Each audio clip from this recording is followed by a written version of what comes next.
क्या मोदी सरकार ट्रंप के रडार पर है? अगर आप पिछले 50 साल का रिकॉर्ड खोलकर देखोगे तो अमेरिका ने हर उस देश के साथ 3 ही तरीके अपनाए हैं जहां उसे सरकार बदलनी होती है। पहला तरीका इकोनॉमिक सैंक्शंस और टैरिफ्स। सबसे बड़ा उदाहरण है ईरान। 2018 में ट्रंप ने ईरान पर ऐसे भयंकर सैंक्शंस लगाए कि वहां की इकोनॉमी टूट गई, इन्फ्लेशन आसमान छूने लगा और आज हालात ये थे कि ईरान के लोग सड़कों पर अपनी ही सरकार के खिलाफ खड़े हो गए थे। अब जरा भारत को देखिए।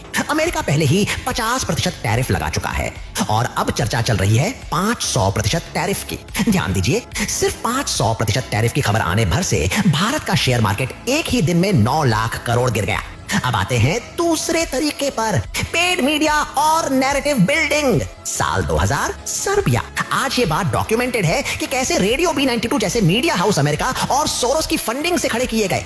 वोट चोरी का नैरेटिव बनाया गया, लोगों को भड़काया गया और पूरी सरकार उखाड़ फेंकी गई। अब जरा अपने देश में देखिए, आज कौन सा नैरेटिव सबसे ज्यादा चल रहा है? वोट चोरी। डेमोक्रेसी खतरे में? सवाल ये नहीं है कि आरोप सही है या गलत, सवाल ये है क्या भारत में ऐसे मीडिया हाउस हैं जिनकी फंडिंग बाहर से आती है? जवाब है हाँ, एक नहीं कई सारे हैं। और अगर नाम लेना ही है तो मेरा फेवरेट एग्जांपल है द वायर, क्योंकि यहाँ सिर्फ फंडिंग की बात नहीं है, इनका फाउंडर और एडिटर खुद अमेरिकन सिटीजन है। अब आते हैं तीसरे और सबसे खतरनाक तरीके पर, डायरेक्ट मिलिट्री एक्शन।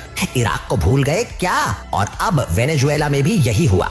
और यहाँ एक बहुत बड़ा भ्रम तोड़ना जरूरी है। ये मत सोचिए कि India is a nuclear power, हमें कोई छू नहीं सकता।